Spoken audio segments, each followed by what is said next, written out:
Russia తన ఆట మొదలుపెట్టింది. ఇప్పటికే రష్యా మీద అమెరికా విధించిన అనేక రకాలైన శాంక్షన్స్ తో పాటు తమ మిత్ర దేశాల మీద కూడా రష్యా నుంచి ఆయిల్ కొంటున్నారు అనే నెపంతో 500% టారిఫ్లు పెంచే యోచనలో అమెరికా ప్రభుత్వం ఉంది. ఇదే కాకుండా అమెరికా ఉక్రెయిన్ కి రష్యా మీద దాడి చేయడానికి అనేక రకాలుగా సపోర్ట్ చేస్తూ ఉంటుంది. రీసెంట్ గా వెనుజులా నుంచి చమురు కొనుగోలు చేస్తున్నామనే నెపంతో అంతర్జాతీయ సముద్ర జలాల్లో ఉన్న రష్యా షిప్పులు కూడా అమెరికా సీజ్ చేసింది.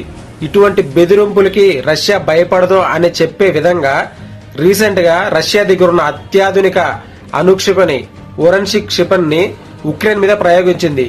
ఈ క్షిపణి యొక్క స్పీడు 10 మ్యాక్ అంటే సుమారు గంటకు 13,000 కిలోమీటర్ స్పీడ్ తో ప్రయాణిస్తుంది. దీన్ని అడ్డుకోగల క్షిపణి వ్యవస్థ ప్రపంచంలో ఏ దేశం దగ్గర లేదు, ఇంక్లూడింగ్ అమెరికా, చైనా ఆల్సో.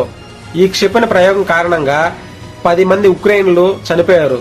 ఇంతేకాకుండా యూరప్ దేశాలన్నీ ఈ క్షిపణి పరిధిలోకి వస్తాయని రష్యాని అమెరికాని బెదిరించే లెవెల్కి వెళ్ళింది. చూడాలి దీని మీద అమెరికా కౌంటర్ ఎలాగుంటుందో.